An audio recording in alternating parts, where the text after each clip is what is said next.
Well, thank you all so much for being here this morning. My name is Maggie Miller. I'm a cybersecurity reporter for Politico. I'm very happy to be moderating a session this morning on geopolitics of the internet. How will Trump reframe the new world order? Alongside me today, we have some great panelists. They include Ari Schwartz, the managing director of cybersecurity services at Venable. Jim Lewis, the Senior Vice President at the Center for Strategic and International Studies. Milton Mueller, Professor of Public Policy at Georgia Tech. Thanks for making the trip up here. And Luke Hogg, the Director of Technology at the Foundation for American Innovation. Thanks so much all for being here today. All right, so we're going to kick off the session today with a conversation around everyone's favorite or least favorite app, TikTok. So when President Trump entered office last month, he signed an executive order that delayed TikTok's being banned in the US due to lack of being sold by ByteDance for 75 days. So I'm interested to hear from our panelists your thoughts on what this means in terms of the future of TikTok in the US and also the operation of Chinese-owned apps in the US as the Trump administration kicks off. And happy to start with you, Luke, since you're right next to me. Well, I have a very strong opinion on TikTok. The first thing that we ever wrote at the Foundation for American Innovation on the issue of TikTok was in 2020. So I've been working on the issue of TikTok in the United States for a long time. And I think obviously, from the perspective of somebody who has worked and educated to try and promote the ban and has supported the ban, the delay and what President Trump has done is not ideal. I would prefer to not have this delay. However, I don't think it's the end of the world. Ultimately, the goal of everybody is we want TikTok to stay in the United States, but we also want it to be secure. And so if the delay is what's necessary in order to actually get a sale and to secure TikTok in that way, then that's what it takes. Obviously, the litigation went for so long that I believe by the end of the Supreme Court case, they would have only had something like 10 days in order to sell a multi-billion-dollar platform. So if it takes 75 days, and then at the end of that 75 days, it's either sold or banned, then the devil's in the details there. I think that's a perfectly fine solution. But I do think it's important to note that the reason that this sale hasn't gone through, one of the big reasons that TikTok has fought against this legislation so strongly is ultimately it's up to the CCP. If you even go and watch their oral arguments in the Supreme Court, they're very clear that the ultimate reason that they haven't sold yet is because the CCP won't let them and doesn't want them to. And so I think that ultimately at the end of the 75 days, we're going to see a ban. Milton, do you have any thoughts? Many thoughts, yes. You really have to put this in the broader context. It's not really about TikTok per se. It is about free trade in information technology and whether that free trade also includes China. In effect, the U.S. spent 30 years from the 80s to the present day, or maybe 10 years ago, creating a global regime for free trade in information technology and information services and telecommunications. And suddenly, because of panic about China, we are deciding that any form of interaction with China, any form of digital interaction, any form of communication, any form of information service is a national security threat, right? Now, one of the problems with this whole narrative is that the notion of a threat, there is no threat model behind these threats. It's China, it's dangerous. There's no plausible scenario in which you can show me that the possession of TikTok on 1 million American phones is actually something that can threaten the security of the entire United States or our governments. That's just not a plausible case, and we've debunked that repeatedly. The bigger problem here is you asked, what are the implications for other apps? The implications are dire. The Supreme Court fortunately said that the sort of covert content manipulation rationale for the ban was off the table because it's a First Amendment violation. They can't do that. But they said, oh, the data thing is the real threat. So again, the court has no real idea how the exchange of data, which is involved in every digital service, every internet service, every internet access provider is exchanging data with other countries around the world, including China. So if data exchanges are per se a national security threat, then every Chinese app, you name it, it's a national security threat. And I think this is almost a reductio ad absurdum. It's clearly not true to say that because I bought Dog Hut from Temu and they know something about what I buy, that this is something that threatens the United States of America. I just haven't seen anybody make that case. So we really have to decide whether we want an internet, whether we want an open and free digital ecosystem, or do we want to go back to digital isolationism in which we try to wall off countries, sort of like we used to do in the 60s and 70s when we had national telecom monopolies and we had no trade in broadcasting services. Ari, Jim? I think right now, the phone ecosystem that we have is very secure.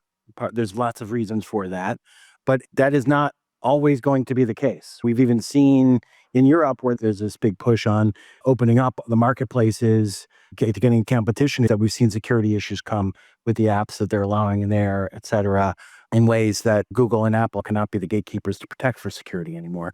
So I do think that there is the ongoing long-term picture that you have on apps and security of apps that we have to take into account here. But I think it's a combination of both the fear of what can happen down the road and also just a general fear of the Chinese infiltrating the marketplace. Both of those things at the same time.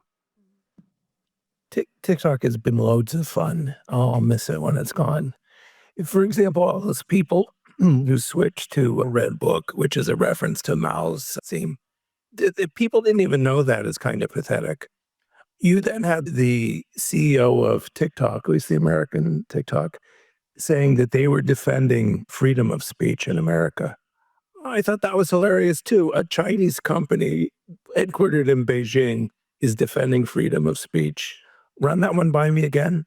So it's been a very silly argument all along, but the key thing to watch is the Chinese Foreign Ministry put out a statement at this point about a month ago where they said, you know what, let the market take its course, let the companies work it out.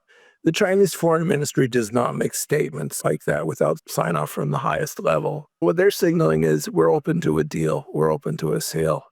Will people be able to come up with the money? Will you be able to come up with a governance structure that actually addresses some of the concerns? The way intelligence works now is big data. You hoover up tons of information. Chinese are a little paranoid. They hoover up as much as they can. Whether they can make use of it is another matter, but it's a question of whether you want to accept that risk. I'm not worried about content. I watch a lot of TikTok for purely research purposes. And I have never yet felt the desire to burst into the Chinese national anthem after watching it for a few months or so. So forget the content stuff. The data stuff is a concern. There's also a reciprocity issue. TikTok can operate in the US. American companies can't operate in China, American social media companies. So we'll see what happens. There's a looming constitutional crisis. I think there's ways to avoid it because the bill says you have to get rid of it. And if we don't do that, you'll have a problem. I think there's solutions, though, and there's certainly people queuing up. It's worth a lot of money. I've talked to a couple of the potential buyers, and they're trying to figure out if it's worth the price. The algorithm isn't a big deal anymore. A long time ago, TikTok's algorithm was special, gave it an advantage. People call it sticky because people watched it more. That, of course, freaked out the other American social media companies who've done their best to copy it. The algorithm is the advantage anymore. It's the user base. It's the customer base. And that's what people want to buy. You'll note that was built into the law. So a deal probably will look like transfer of ownership to some more American flavored board. It's already pretty heavily American. Controls similar to Project Texas. The problem with Project Texas was it was TikTok policing itself. Oddly enough, that didn't strike confidence in a lot of people. So you'll get some blend, but I think a deal, at the end of the 90-day period is probably the best outcome and the most likely outcome as well. That's interesting. Luke and Jim, you've given your take on how this is all going to end. Milton, Ari, how do you think initially at the end of 75 days, this is going to go for TikTok? Are we going to have TikTok in this country or is it going to disappear? I think it's going to stay. I think the Trump administration will make some kind of a deal. I do not think there's going to be a sale of the sort contemplated by the bill. It's also possible the bill could be repealed, or the president could declare that it's not an adversary or some sleight of hand like that. I think we have to respond to Jim a bit. This idea that every Chinese company is a state actor, again, that is completely inconsistent with a global free trade regime. We say, despite any evidence, it's not headquartered in Beijing. TikTok US is headquartered in Singapore, TikTok Global. But what does that mean exactly? It means that an entrepreneur in China cannot globalize their markets. And everything they do is completely under control of the Chinese state. Isn't that the same thing that the Chinese believe about Google and Meta, with equal numbers of justifications? If we have that attitude, again, we are back to a nationalistic, we are abandoning free trade, and we are not allowing competition in our markets. Who says that competition cannot come from a Chinese company? Didn't we just learn that again with DeepSeek? I think everybody realizes now that the law was a mistake and that it was a panic. And we're going to try to find some way to get out from under it because it's an absurd thing. Ari or Jim, do you have first? Go ahead, Ari. He's talking to you directly. Please, after you, Alphonse. I'll just say that I think that there will be some solution that will keep TikTok in the United States. I do not know exactly what it will be, but I feel very confident. The president has said that he wants to keep TikTok. I don't think that there's that many people that are out there saying they want TikTok to go away. They're just concerned about it being in the hands that it's in. Mhm. So TikTok will still be here. It will be in a different governance structure, but that's not an impossible deal. The larger issue is this question of free trade with China, because frankly, the Chinese cheat. Just having been following them out do you realize it's been 29 years since the first case I investigated of Chinese espionage? Amazing, right? They continue to cheat. So we're going to have to work out some deal, but TikTok will not be the victim. I wouldn't mind. They've been so annoying. I wouldn't mind if they were the victim, but I don't think it's going to happen. Well, sticking with China, given that this is a geopolitical focused panel, really the first company that came up on the radar on Capitol Hill around this issue was Huawei in terms of concerns of US and allied partner use of Chinese made technology. Recently in the NDAA, there was another $3 billion included for the Rip and Replace program to help smaller telecom groups in the US rip out Huawei and other potentially security issues equipment from US telecom networks. Do you think this is enough to fully move Huawei out of our telecom systems? And what is the threat from Huawei at this point after, 6, 7 years of US action against the company? For whoever wants to start. Huawei remains an agent of the Chinese government. The nice thing about signals intelligence is it's passive. You don't know what's happening to you. We have fairly good evidence from a number of other countries, not just us, that Huawei collects information at the behest of the Chinese state. Okay, so what else is new? The dilemma for the U.S. is, despite our valiant efforts over the last 2 administrations, Huawei is now the globally dominant telecom market. When you go to large parts of Europe, when you go certainly to Africa, increasingly in South America, we have a different problem than we had. Huawei has won the battle. What are we going to do about it? Mm.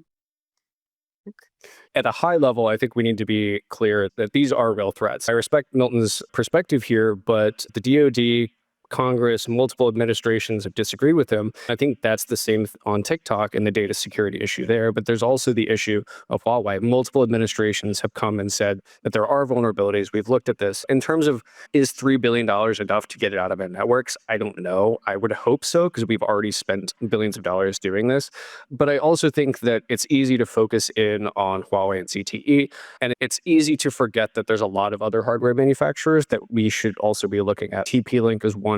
The routers in our homes, the routers that several government agencies are actually using, have been implicated. It was implicated in Salt Typhoon, was implicated in Vulcan Typhoon. Some of these routers have been used to hack the European Parliament and the European Union.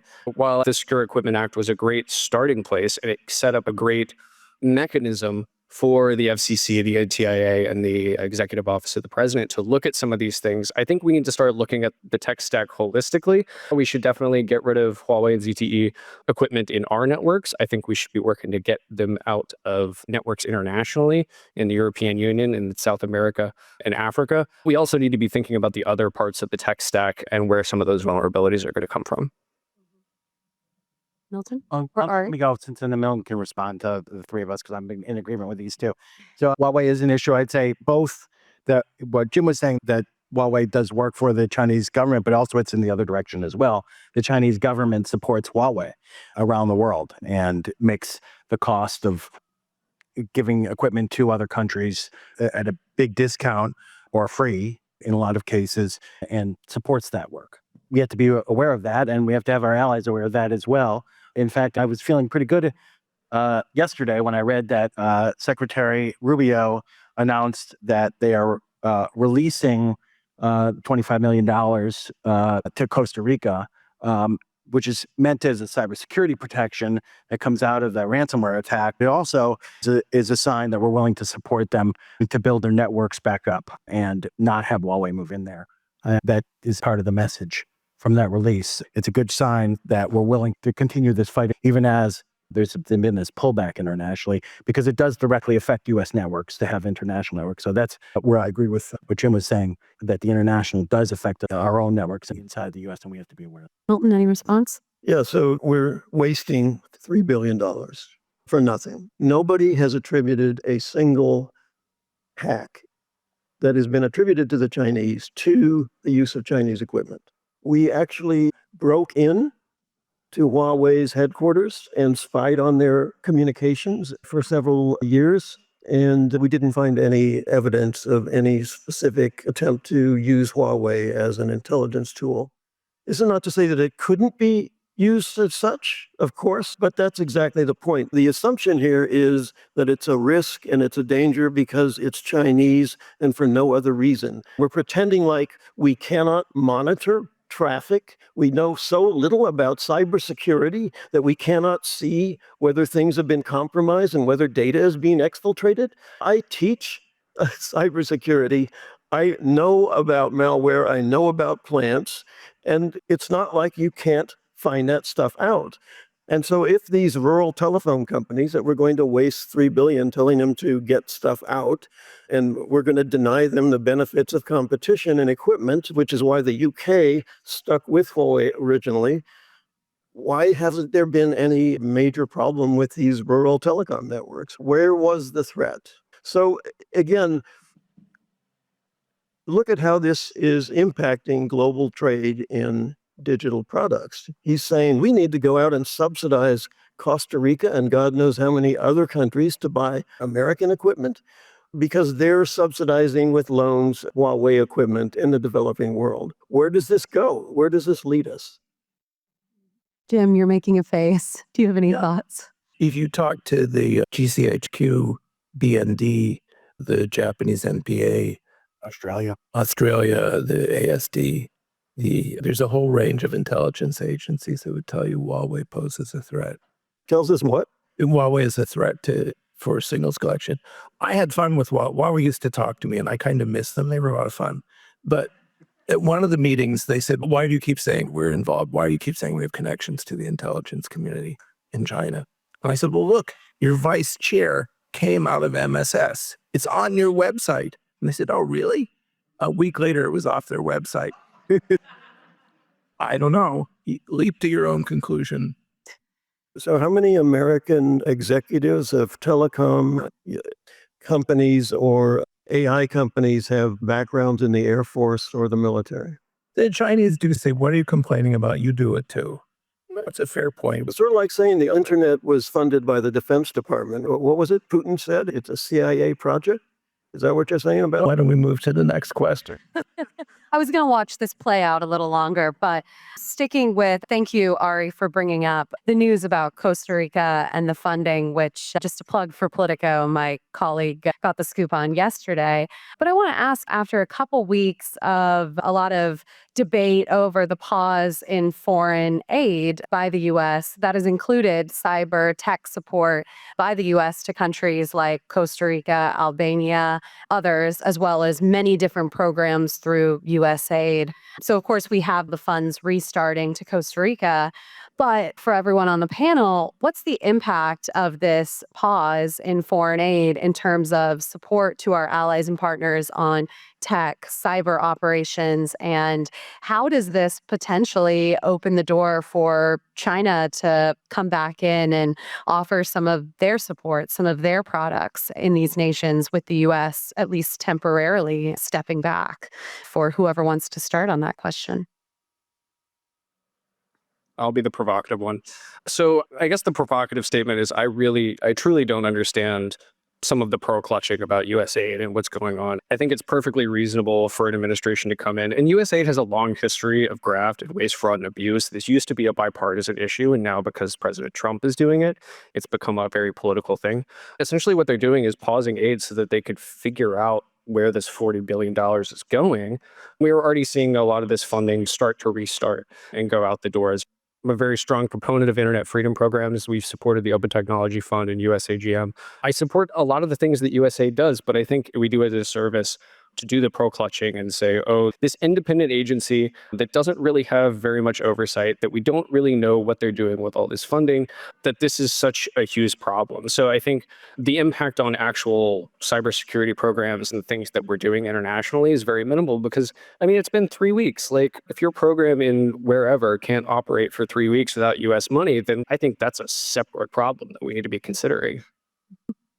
Thoughts from any other panelists? Jim? In speaking to the senior officials in the previous administration with a national security or diplomatic portfolio, they agreed with the statement that foreign aid was a tool we used in the Cold War for political purposes.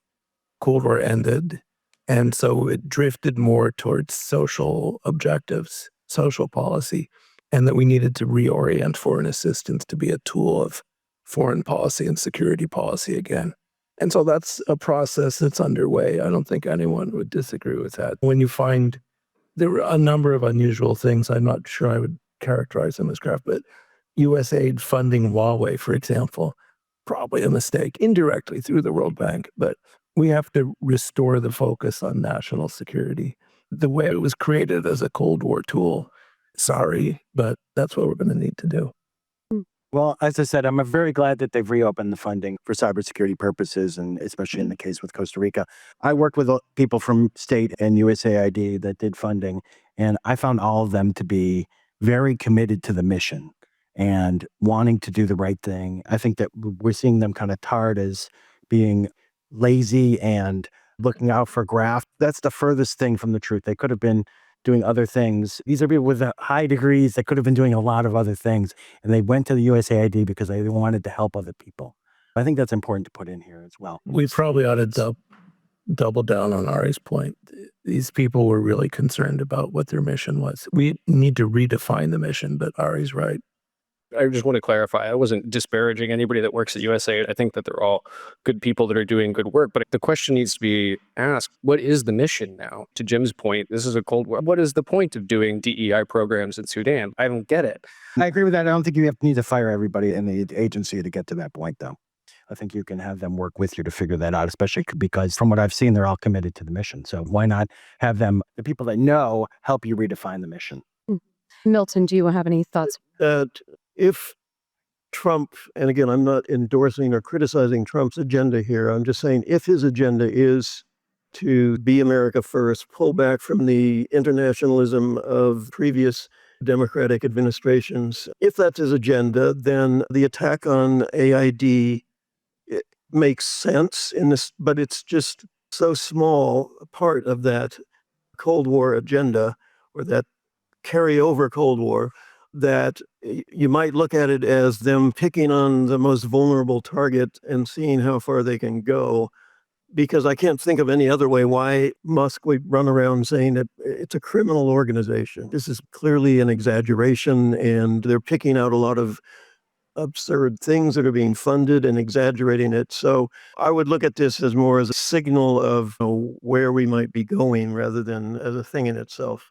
It's been pointed out to me, at least in the space around technology, countering disinformation, that with the US kind of temporarily stalling aid, or in some cases eliminating programs, we are opening the door to countries like China, Russia to move into some of these nations. How, as part of the sort of reconsideration of US foreign aid, can the US ensure that we're not leaving some of these positive relationships on the table for some of our adversaries to potentially take advantage of in the space of cyber tech disinformation? Do you have any thoughts? Well, I agree with what Jim was saying before. The first focus has to be national security. Having the first focus of that is certainly okay with me. Looking at it from that angle of the threats there, especially with what we've seen with Volt Typhoon, Salt Typhoon, and the efforts there. Like, we know that there's a direct threat to our critical infrastructure that comes from being tied into other nations as part of this and other networks. I think that's a good place to start the conversation. Both the Russians and the Chinese do have programs and plans for doing the kinds of things that USAI to do. I don't know if you saw, there was a note yesterday, I forgot where it was, but the Russians are unhappy that their plan isn't working. For some reason, people don't seem to desire to join a Russian-led coalition. Don't know why.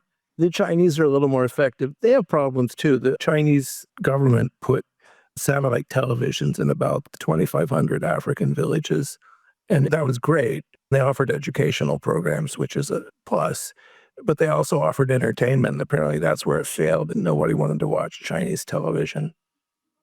But the fact that they haven't figured out how to do it doesn't mean we can take a breather and step on the sideline. We have to compete the way we used to compete. And that's where I think USAID is essential. 3 quick points on this. One, if we're talking about cybersecurity, we also need to focus on American cybersecurity. This is money that's going to our allies, and that's very important, but we're also not spending enough domestically on securing our critical infrastructure and the like. If we're talking about the use of sharp power internationally, I think that the Chinese were very successful in leapfrogging legacy technology in the global south. The fact that you can just build cell towers instead of having to build a whole telephone network is crazy. But the United States now has the advantage again with the changes and the advancements in fixed wireless technology and satellite technology, satellite internet. I would be leveraging the American competitiveness in those industries if we're talking about infrastructure and sharp power. But finally, supporting the work that we're doing in software. We've been longtime supporters of the Open Technology Fund, USAGM. All these programs go back to the Cold War, and I think that they were far more effective. Radio Free Europe, Radio Free Asia, I would argue, were far more effective than direct foreign investment in infrastructure in countries. I don't know if y'all would agree with that, but there's a lot of things that we can do that don't necessarily involve USAID as an entity. Look, if you're talking about influence operations, that is to say global competition in the realm of soft power and ideas, then the most important thing the U.S. has to do is actually stand for the right values. If we are actually free and prosperous, people will like that and they will get the message. If we are saying we stand for freedom and we're against authoritarianism, and then we start banning apps and restricting trade, we're undercutting our message, and people know this. I have African students in my class, and we had the TikTok debate, and they were like, this isn't America. Why are you doing this? That is completely clashing with their image. So quite apart from USAID, we have to stand for something consistent that is different from the Chinese Communist Party. We have to stop imitating their policies and their tactics. So I can't let the panel go by as a cyber reporter without asking at least one cyber question. Ari, you mentioned Volt Typhoon, Salt Typhoon.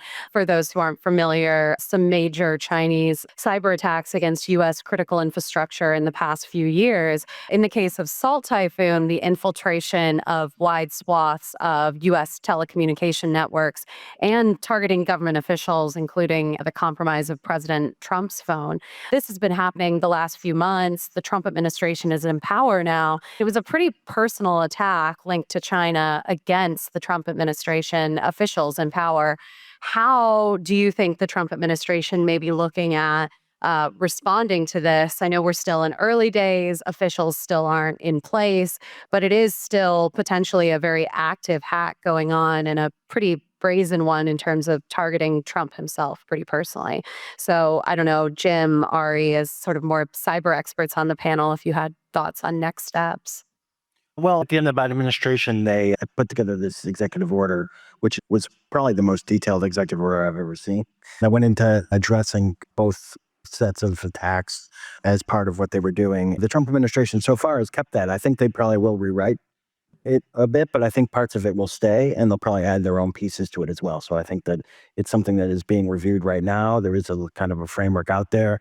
This has been a bipartisan issue to ensure that we continue to protect our critical infrastructure. I think it will continue to be that way, and that's a good signal if we're taking pieces of this executive order and making it Trump's own executive order, but really moving forward some of the ideas and then coming up with new ones on top of it.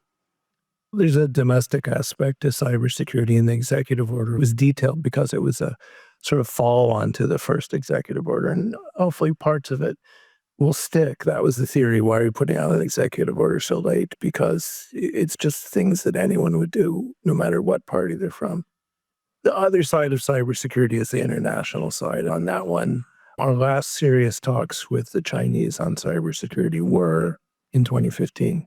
The Chinese are not interested in renewing discussion with us on this, and they've pretty much said that. It's interesting, thanks, we'll get back to you.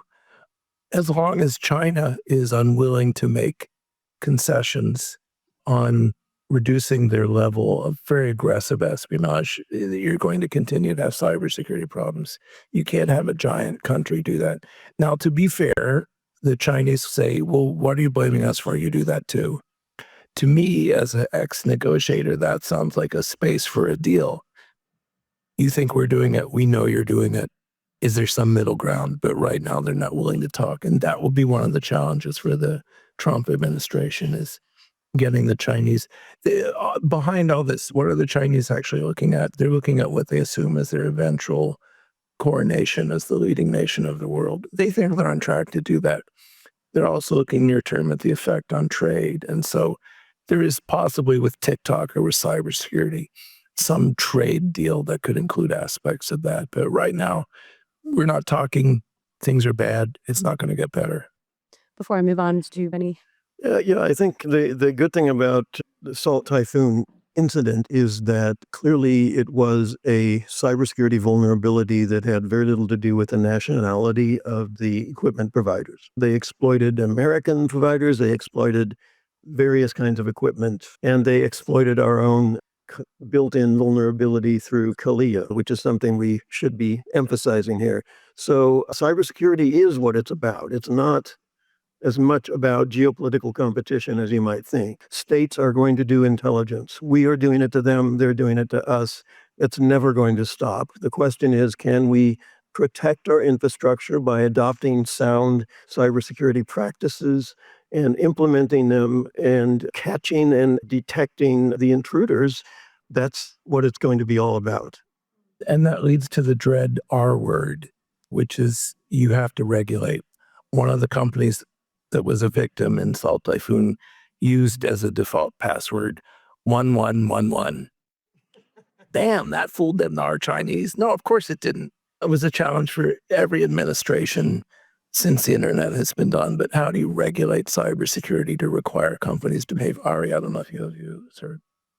This goes back, we had Black Energy 12 years ago. It's a constant effort here where we know that our adversaries are seeding the battlefield and putting malware into our critical infrastructure, and we're constantly trying to pull it out and make sure that we're being protected. I think over the years, through the efforts that we have raised the protections on a wide range of critical infrastructure. A few years ago, healthcare was really not protected at all. It's gotten much better than it was, still has a long way to go.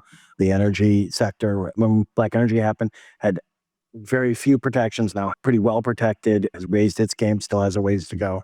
So we continue to get better and better. The adversaries only have to be right once to get in, and they get better too. This is not like most other threats to critical infrastructure where you can solve it and then the problem goes away. It's going to be, as Milton was saying, going to be going on forever in terms of getting better and better, and the protections have to continue to get better as well. So we're going to have to keep investing. It is an area where we have to work together to make that happen. To date, that's happened. I feel confident that the people that I'm hearing are going into the Trump administration to do this are good people that have experience in this space and would be ready for it, to work with them. So, yeah. Well, I think I might be cursed by some sort of tech conference issue if I don't bring up artificial intelligence at some point. As we speak, well, they're probably asleep by now, but at least earlier today, the AI Action Summit was taking place in France. And last week, the Trump administration asked for comment on creating an AI action plan as part of setting out the administration's agenda on putting safeguards around the use of AI. Where do you think the Trump administration is going on this, and how is it likely to butt heads with the approach being looked at over in Brussels and other EU capitals? Well, the first place that we should look is Vice President Vance gave a speech in Paris today at the AI summit. If you haven't watched it, if you want to know what the Trump administration is going to do on AI, don't take it from me, just go watch that speech. He lays out a pretty strong case for American competitiveness in the midst of geopolitical competition on this. The AI EOs have already been repealed. They're working on it. I think it's really important that we get the right people in place quickly. This is an important issue, and we can't afford to wait a long time in order to get the people in the White House to start working on some of this. In terms of concrete changes, there's going to be a lot less focus on security. There's going to be a lot less focus on bias in the broad sense of those terms. Obviously, in red states across the country, we're looking at legislation that is focused on civil rights violations. So I think that'll be a part of it, but it will be narrowly tailored.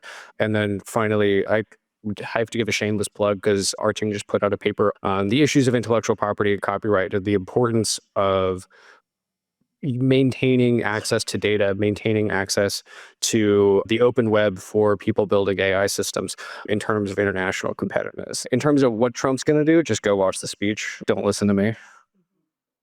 I'd like to say that to frame AI as a geopolitical issue, I'm going to talk more about, again, international trade in AI capabilities. We should not do anything like this Josh Hawley bill that's come up. It's sort of the Decoupling America from Chinese AI Act, in which he's trying to regulate all forms of knowledge and production in order to somehow magically segregate the United States from China. Again, they're just going to be a replay of the TikTok issue in a certain sense.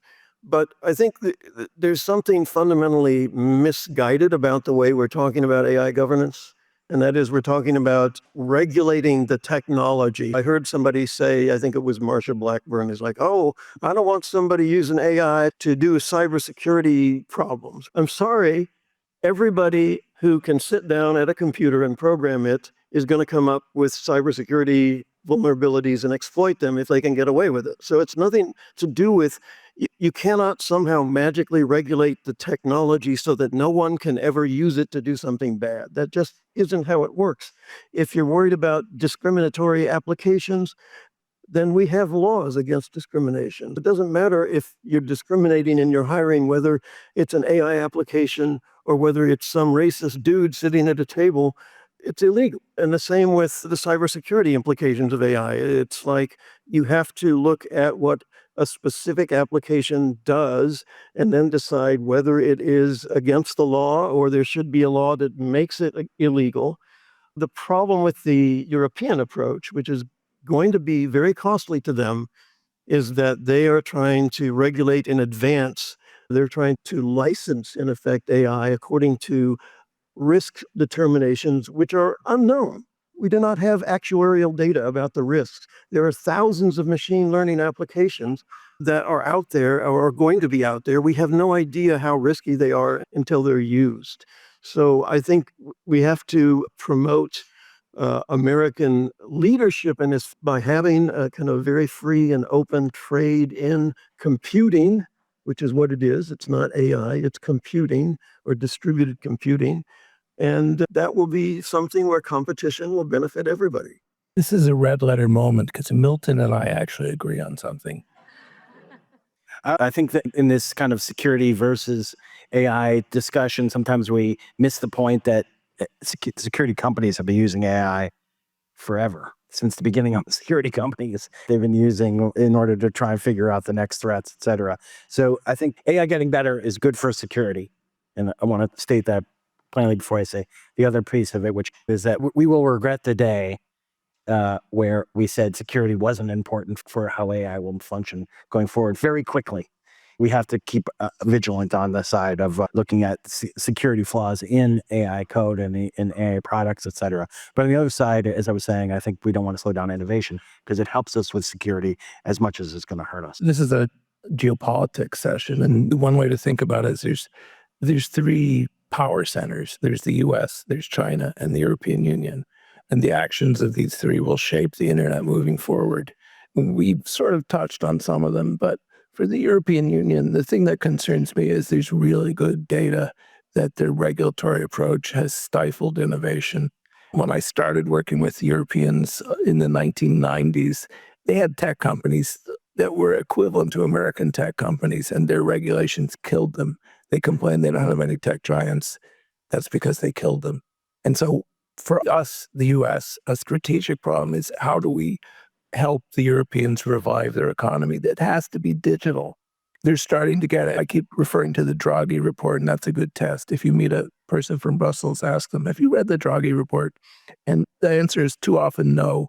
So the issue for us is not regulate or not regulate AI. It's how do we use it in a way that increases security and wealth. I think that the regulatory approach taken in many places, and that was the earlier panel, doesn't contribute to those goals. Since the previous panel went over a little bit of time, this one is going to go about 10 minutes longer. And we have a couple minutes left before I'll release you all to lunch. Does anyone have any questions for the panelists on any topics we've discussed? Or My name is Tom Bowman. I'm from the Center for Democracy and Technology. One recent event that I've been following very closely and concerned about is the Washington Post publication of the UK issuing the technical capability notice against Apple, which effectively would require Apple to maintain backdoor access for encrypted data. And in particular, the way that Americans' data might be caught up in that if Apple is actively required to enable backdoor access. This is an area where I think the US should affirmatively take a stance and set a norm that says that we are going to promote security by promoting encrypted services. I'm curious to hear whether the panelists agree with that and whether there are other discrete policy areas where the Trump administration should take affirmative actions to start setting further norms in the geopolitical arena. Affirmative action, that sounds kind of DEI. I don't know about the Trump administration, but no, totally with you on that. We should totally put our foot down to the British and say that's not happening because it is an American company. This is one of the dilemmas of internet governance, that the globalization created by the internet means that, as we learned with GDPR, if you can force everybody to conform to your rules, then it has global effect. And we cannot have that. Apple is global in scope, and if they build a back door, it's going to affect all of us. Yes, I totally agree. If they build a back door for the UK, then they can build a back door for China. And that gets to a lot of the things we've been talking about earlier in this panel. Assuming they already haven't. There's not a black or white answer here. Security agencies hate end-to-end encryption. I get it. On the other hand, it's been downloaded billions of times. Too late. So my advice is think of ways, there are technical means to circumvent this without having to get the company to cooperate. And that's probably what you're going to have to resort to. I'm just going to push back a little bit and say that I think it's moving a little bit so that it's not so much security companies, it's only law enforcement at this point that hates it. Look at the advice from security agencies at this point. It promotes end-to-end encryption. No, I don't think of security companies as security agencies, I'm saying. Even the NSA, if you look at some of the things the NSA has said recently, if you look at what CISA has said, they support encryption. You need a technical solution that will give you access to information in a crisis. And people who found it might be less comfortable with what the UK is doing with Apple. I'll be real quick that I obviously support end-to-end encryption. I'm not familiar with this specific act, so I can't speak to that specifically. But I also think that we need to be careful about where we're getting our information. Apple regularly makes statements about security and privacy that are proven not true when we're talking about the DMA and the DSA.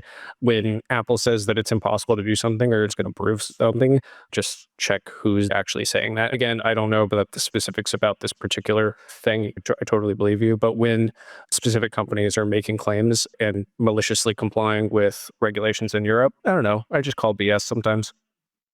I think we have time for one more question. The title of the panel was Geopolitics. So let me ask whether the United Nations and the ITU, are they actually a threat for government control, especially when they meet later this year, or are they just a paper tiger? Paper tiger. You probably know my answer to that. The ITU is a multilateral treaty organization. It has no real points of leverage over the internet governance infrastructure, such as the address registries, the DNS route, or the standards making process, unless we give it to them. The United States is not going to give it to them. That's actually a wonderful point of bipartisan consensus. Think of it as the ITU is sort of a standard setting body, and so their role in security is limited.